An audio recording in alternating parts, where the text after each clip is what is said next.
As mentioned earlier, President Uhuru Kenyatta called for an audit of his lifestyle, that of his deputy and all public servants, as the government tightens the noose around corruption of corrupt officials, I should say, in government. But experts are calling for caution, instead calling for the strengthening and implementation of existing laws on the integrity of public officers. NTV Silas now reports. The declaration by the president, coming hot in the heels of arrest and prosecution of government officials and business people accused of benefiting from graft proceeds, marks what he says is his renewed effort against corruption. According to the head of state, the audit is aimed at ridding the government of corrupt officials and discourage the use of public office for selfish gain. But experts and lawyers who spoke to NTV argue that while the move is welcome, its implementation may prove a mountain to climb due to past failures by relevant bodies to act on legislations on integrity that are already in place.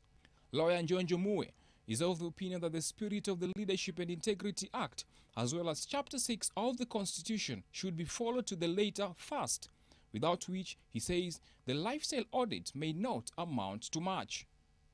The Ethics and Anti-Corruption Commission, the body mandated with conducting the audits of government and public officials, in a statement to NTV, say that while it will support the audit, there is need to reintroduce chapters of the Constitution that gave the agency powers to bar leaders with questionable characters to vie for public office.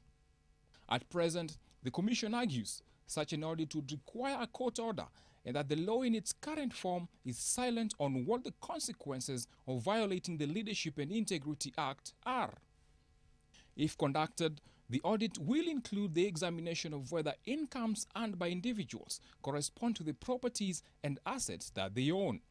In doing so, the authorities will look into bank details, income returns, saving and credit histories, company registrar, as well as list of assets and properties.